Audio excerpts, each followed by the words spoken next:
गांधी की वजह से हमें आजादी मिली या नहीं मिली, why Gandhi is called father of nation, इसका अगर आपको जवाब चाहिए तो इंडिया के नॉर्थ में देखिए, ये जो नेपाल में प्रोटेस्ट चल रहा है, जेनजी प्रोटेस्ट, इसमें वहां के लोगों ने अपने ही देश की संसद भवन पार्लियामेंट को जला दिया। बाबा साहेब अंबेडकर का एक फेमस स्टेटमेंट है कि strength of democracy lies in its institutions, और जहां के लोग अपनी पार्लियामेंट की रिस्पेक्ट ना करें, जहां के लोग अपने डेमोक्रेटिक इंस्टीट्यूशंस की रिस्पेक्ट ना करें और इस वायलेंट मैनर से खुद अपने देश की संसद भवन ही जला दे, वहां उन लोगों से हम डेमोक्रेटिक लॉ या कॉन्स्टिट्यूशन की तरफ कोई रिस्पेक्ट कैसे एक्सपेक्ट कर सकते हैं। और यही गांधी सिखाना चाहते थे इंडिया के लोगों को।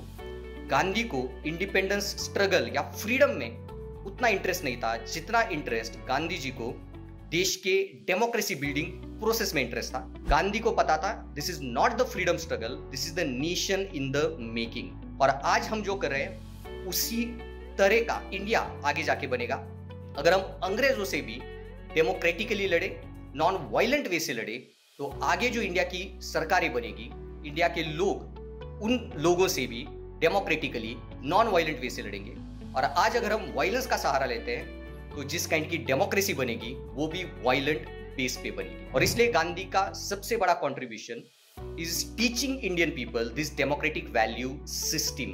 गांधी यही चाहते थे कि अगर दो लोगों में भी इंडिया में झगड़े हो then they will say each other that I will see you in a court, ना कि सड़क पे कोई वायलेंस करे। और आज जो नेपाल के लोगों ने प्रोटेस्ट किया, रिवोल्यूशंस तो कोई भी कर सकता है, गांधी को यह पता था।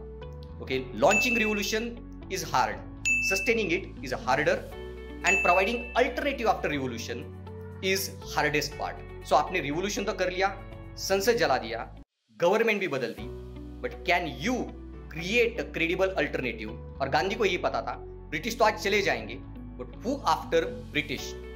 और ब्रिटिश के जाने के बाद किसी भी तरह की सरकार आए, Indian people should know how to fight for their rights in a democratic way so that nation will never collapse. And that's why Gandhi, Ambedkar, Nehru, Patel, Bose, Bhagat Singh, ये लोग they were not freedom fighters, they were much more than that, they were the nation builders. और अगर ये nation builders ही fail हो जाए तो क्या हो सकता है? That you can just look at the Nepal, पिछले 70 साल बाद भी नेपाल में still struggling with the democracy, और 15-16 साल में ही 16-17 गवर्नमेंट्स वहां पे जो चेंज हो चुकी है। That is the sign why this respect for democratic processes, respect for democratic institutions and inculcating this constitutional morality is very important. और यही बाबा साहेब अंबेडकर ने कहा था that constitutional morality is not a natural sentiment, it has to be cultivated.